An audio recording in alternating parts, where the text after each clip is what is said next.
제14장.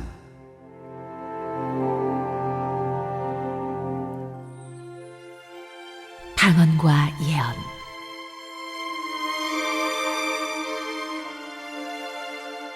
사랑을 추구하십시오. 신령한 은사를 열심히 구하십시오. 특히 예언하기를 열망하십시오. 방언으로 말하는 사람은 사람에게 말하는 것이 아니라 하나님께 말하는 것입니다. 아무도 그것을 알아듣지 못합니다. 그는 성령으로 비밀을 말하는 것입니다. 그러나 예언하는 사람은 사람들에게 말하는 것입니다. 그는 덕을 끼치고 위로하고 격려하는 말을 합니다.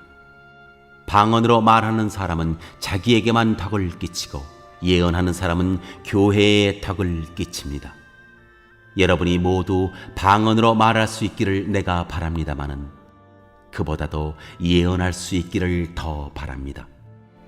방언을 누가 통역하여 교회에 덕을 끼치게 해주지 않으면 방언으로 말하는 사람보다 예언하는 사람이 더 훌륭합니다.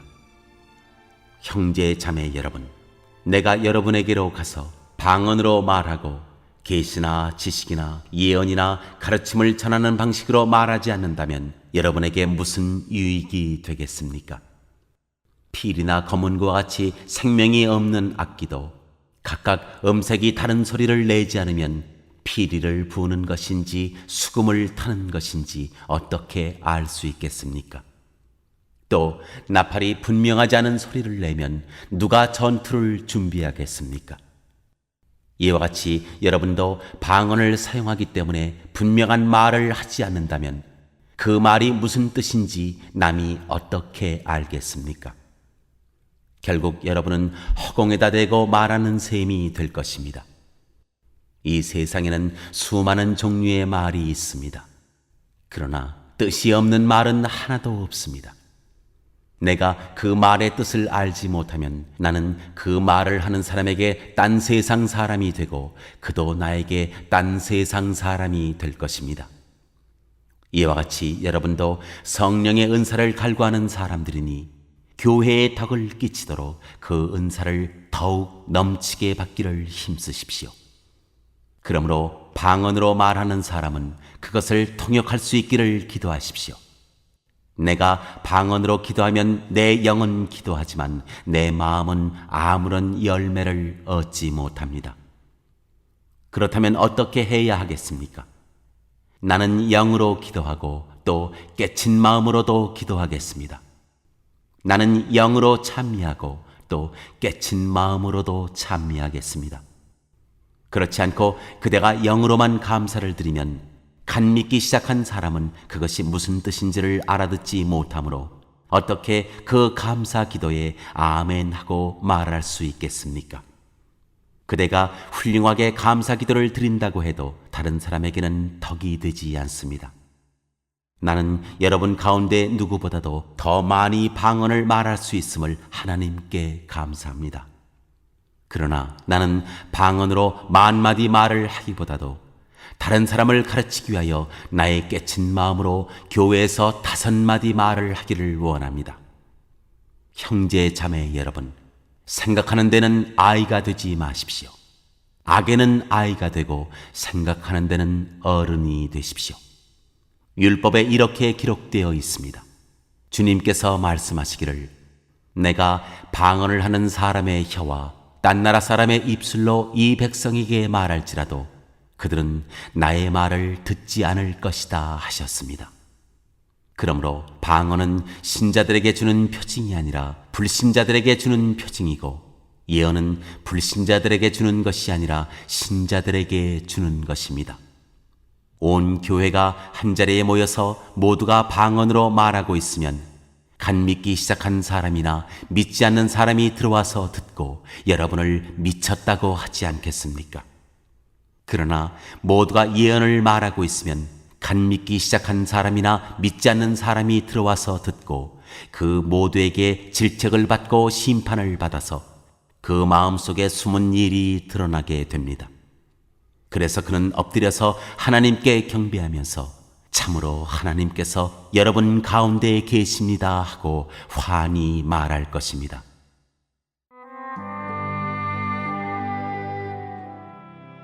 모든 것을 질서 있게 행하라.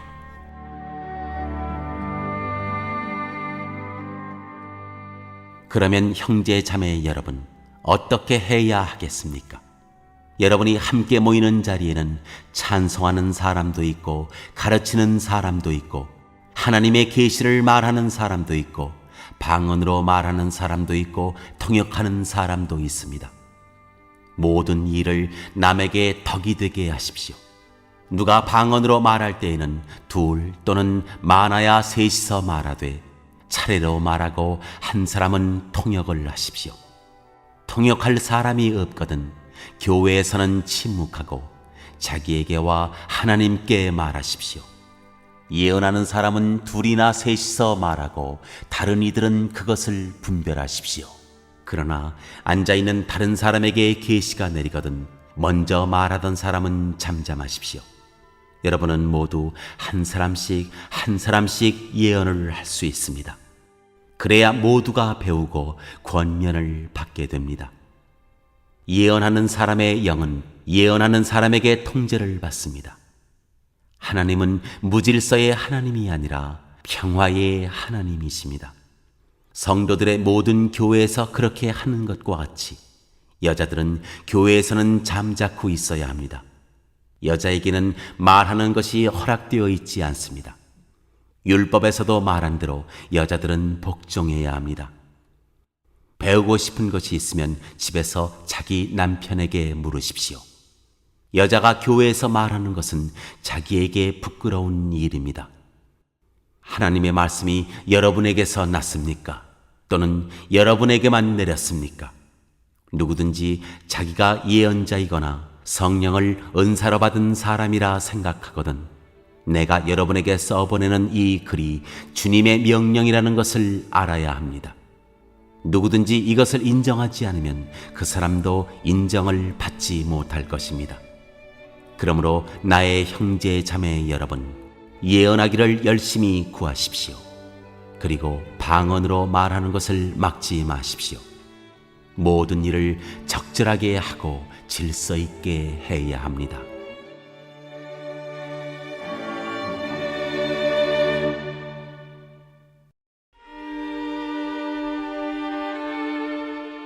제 15장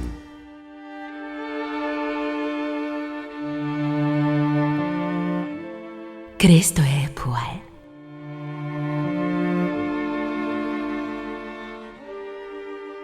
형제 자매 여러분, 내가 여러분에게 전한 복음을 일깨워 드립니다. 여러분은 그 복음을 전해받았으며 또한 그 안에 서 있습니다. 내가 여러분에게 복음으로 전해드린 말씀을 헛되이 믿지 말고 그것을 굳게 잡고 있으면 그 복음을 통하여 여러분도 구원을 얻을 것입니다. 나도 전해받은 중요한 것을 여러분에게 전해드렸습니다. 그것은 곧 그리스도께서 성경대로 우리 죄를 위하여 죽으셨다는 것과 무덤에 묻히셨다는 것과 성경대로 사흔날에 살아나셨다는 것과 게바에게 나타나시고 다음에 12 제자에게 나타나셨다고 하는 것입니다. 그 후에 그리스도께서는 한 번에 500명이 넘는 형제 자매들에게 나타나셨는데 그 가운데 덜어는 세상을 떠났지만 대다수는 지금도 살아 있습니다. 다음에 야고보에게 나타나시고 그 다음에 모든 사도들에게 나타나셨습니다. 그런데 맨 나중에 다리 차지 못하여 난 자와 같은 나에게도 나타나셨습니다. 나는 사도들 가운데서 가장 작은 사도입니다. 나는 사도라고 불릴 만한 자격도 없습니다.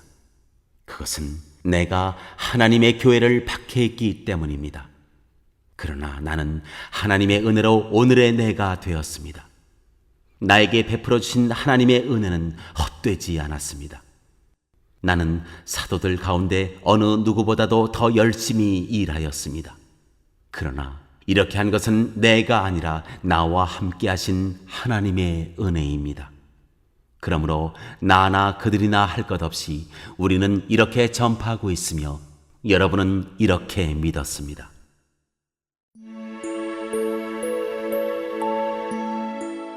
죽은 사람의 부활.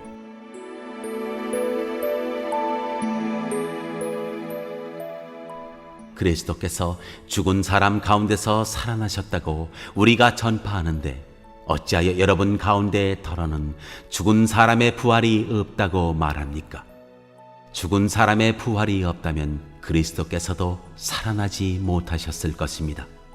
그리스도께서 살아나지 않으셨다면 우리의 선포도 헛되고 여러분의 믿음도 헛될 것입니다. 우리는 또한 하나님을 거짓되이 증언하는 자로 판명될 것입니다.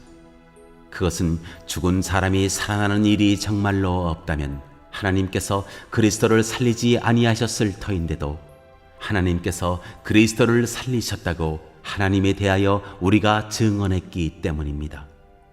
죽은 사람들이 살아나는 일이 없다면 그리스도께서 살아나신 일도 없었을 것입니다. 그리스도께서 살아나지 않으셨다면 여러분의 믿음은 헛된 것이 되고 여러분은 아직도 죄 가운데 있을 것입니다. 그리고 그리스도 안에서 잠든 사람들도 멸망했을 것입니다.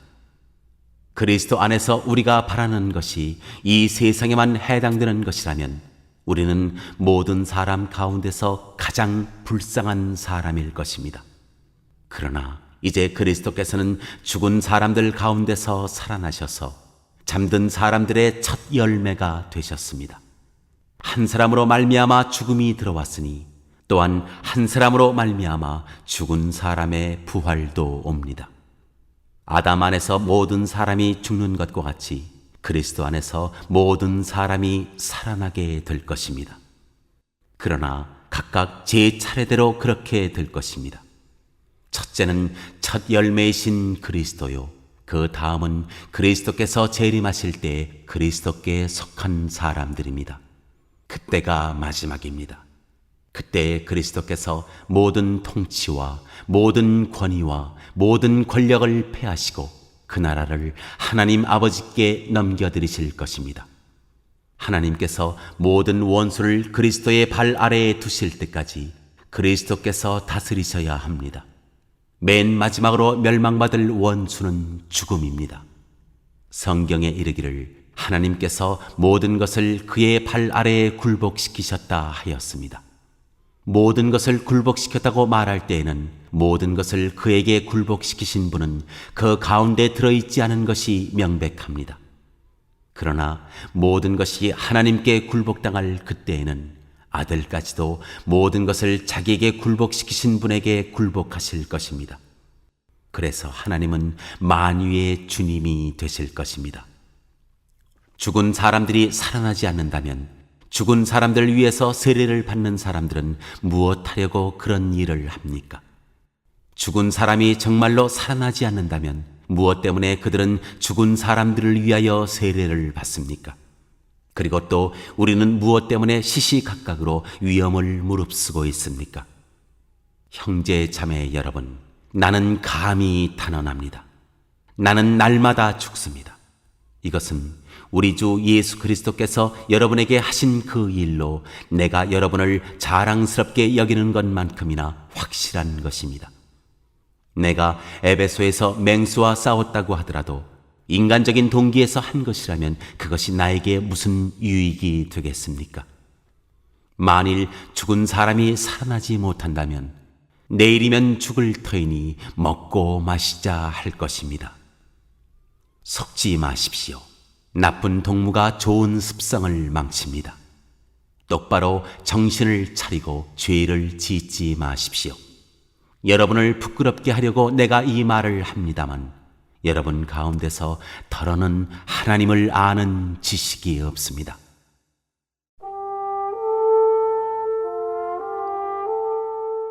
몸의 부활.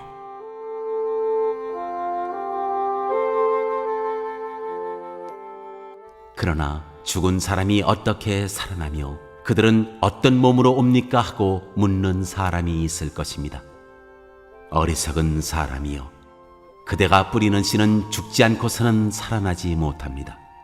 그리고 그대가 뿌리는 것은 장차 생겨날 몸 그 자체가 아닙니다. 밀이든지 그 밖에 어떤 곡식이든지 다만 씨앗을 뿌리는 것입니다. 그러나 하나님께서는 원하시는 대로 그 씨앗에 몸을 주시고 그 하나하나의 씨앗에 각기 고유한 몸을 주십니다. 모든 살이 똑같은 살은 아닙니다.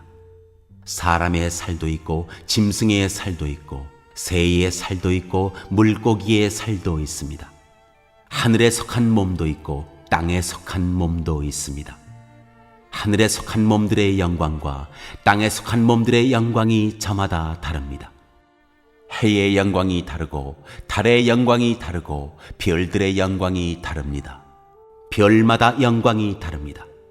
죽은 사람들의 부활도 이와 같습니다. 썩을 것으로 심는데 썩지 않을 것으로 살아납니다. 비천한 것으로 심는데 영광스러운 것으로 살아납니다. 약한 것으로 심는데 강한 것으로 살아납니다. 자연적인 몸으로 심는데 신령한 몸으로 살아납니다. 자연적인 몸이 있으면 신령한 몸도 있습니다. 성경에 첫사람 아담은 산 영이 되었다고 기록한 바와 같이 마지막 아담은 생명을 주시는 영이 되셨습니다. 그러나 신령한 것이 먼저가 아닙니다. 자연적인 것이 먼저요, 그 다음이 신령한 것입니다. 첫사람은 땅에서 났으므로 흙으로 되어 있지만 둘째 사람은 하늘에서 났습니다. 흙으로 빚은 그 사람과 같이 흙으로 되어 있는 사람들이 그러하고 하늘에 속한 그분과 같이 하늘에 속한 사람들이 그러합니다. 흙으로 빚은 그 사람의 형상을 우리가 입은 것과 같이 우리는 또한 하늘에 속한 그분의 형상을 입을 것입니다. 형제 자매 여러분, 내가 말하려는 것은 이것입니다. 살과 피는 하나님 나라를 유산으로 받을 수 없고 썩을 것은 썩지 않을 것을 유산으로 받지 못합니다. 보십시오. 내가 여러분에게 비밀을 하나 말씀드리겠습니다. 우리가 다 잠들 것이 아니라 다 변화할 터인데 마지막 나팔이 울릴 때에 눈 깜빡할 사이에 홀연히 그렇게 될 것입니다. 나팔 소리가 나면 죽은 사람은 썩어 없어지지 않을 몸으로 살아나고 우리는 변화할 것입니다. 썩을 몸이 썩지 않을 것을 입어야 하고 죽을 몸이 죽지 않을 것을 입어야 합니다. 썩을 이 몸이 썩지 않을 것을 입고 죽을 이 몸이 죽지 않을 것을 입을 그때 이렇게 기록한 성경 말씀이 이루어질 것입니다.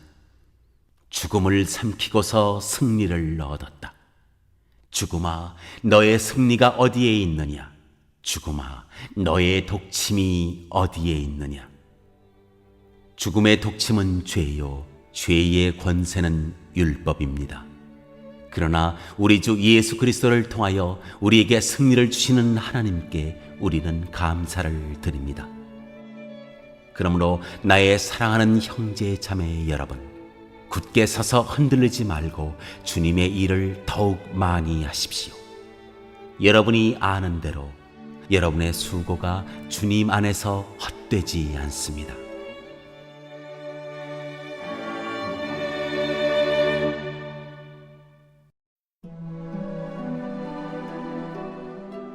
제 16장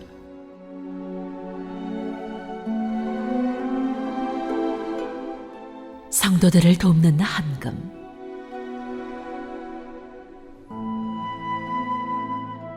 성도들을 도우려고 모으는 헌금에 대하여 말합니다. 내가 갈라디아 여러 교회에 지시한 것과 같이 여러분도 그대로 하십시오. 매주 첫날에 여러분은 저마다 수입에 따라 얼마씩을 따로 저축해 두십시오. 그래서 내가 갈 때 그제야 헌금하는 일이 없어야 할 것입니다. 내가 그리로 가게 되면 그때 여러분이 선정한 사람에게 내가 편지를 써주어서 그가 여러분의 선물을 가지고 예루살렘으로 가게 하겠습니다. 나도 가는 것이 좋다면 그들은 나와 함께 갈 것입니다.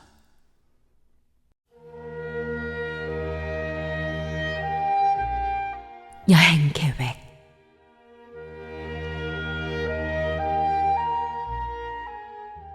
나는 마케도니아를 거쳐서 여러분에게로 가겠습니다. 내가 마케도니아를 지나서 여러분에게로 가면 얼마 동안은 함께 지낼 것이고 어쩌면 겨울을 나게 될지도 모르겠습니다. 그 다음에 여러분은 내가 가려는 곳으로 나를 보내주시기를 바랍니다. 지금 나는 지나가는 길에 잠깐 들러서 여러분을 만나보려는 것은 아닙니다. 주님께서 허락해 주시면 얼마 동안 여러분과 함께 머무르고 싶습니다. 그러나 오순절까지는 에베소에 머물러 있겠습니다. 나에게 큰 문이 활짝 열려서 이 일을 많이 할 수 있는 기회가 왔습니다. 그러나 방해를 하는 사람도 많이 있습니다. 디모데가 그리로 가거든 아무 두려움 없이 여러분과 함께 지낼 수 있도록 보살펴 주십시오. 그도 나와 마찬가지로 주님의 일을 하는 사람입니다. 그러므로 아무도 그를 업신여겨서는 안 됩니다. 그리고 그가 내게로 돌아올 때에 그를 평안한 마음을 지니게 해서 보내주십시오. 나는 형제들과 함께 그를 기다리고 있습니다. 형제 아볼로에 대하여 말하겠습니다. 내가 그에게 다른 형제들과 함께 여러분에게 가라고 여러 번 권하였지만 그는 지금 갈 마음이 전혀 없습니다. 그러나 적절한 때가 오면 갈 것입니다.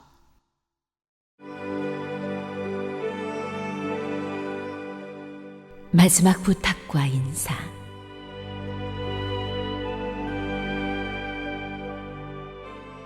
깨어 있으십시오. 믿음에 굳게 서 있으십시오. 용감하십시오. 힘을 내십시오. 모든 일을 사랑으로 하십시오. 형제 자매 여러분, 나는 여러분에게 권합니다. 여러분이 아는 바와 같이 스데바나의 가정은 아가야에서 맺은 첫 열매요 성도들을 섬기는 일에 몸을 바친 가정입니다. 그러므로 여러분도 이런 사람들에게 순종하십시오. 그리고 또 그들과 더불어 일하며 함께 수고하는 각 사람에게 순종하십시오. 나는 스데바나와 부드나도와 아가이고가 온 것을 기뻐합니다. 그것은 여러분을 만나지 못해서 생긴 아쉬움을 이 사람들이 채워주었기 때문입니다. 이 사람들은 나의 마음과 여러분의 마음에 생기를 불어넣어 주었습니다. 여러분은 이런 사람들을 알아주어야 합니다. 아시아에 있는 교회들이 여러분에게 문안합니다. 아굴라와 브리스가와 그 집에 모이는 교회가 다 함께 주님 안에서 진심으로 문안합니다. 모든 형제 자매들이 여러분에게 문안합니다. 거룩한 입맞춤으로 서로 인사하십시오. 나 바울은 친필로 인사의 말을 씁니다. 누구든지 주님을 사랑하지 않는 사람은 저주를 받으라. 마라나타. 우리 주님 오십시오. 주 예수의 은혜가 여러분과 함께 있기를 빕니다. 나는 그리스도 예수 안에서 여러분 모두를 사랑합니다. 아멘.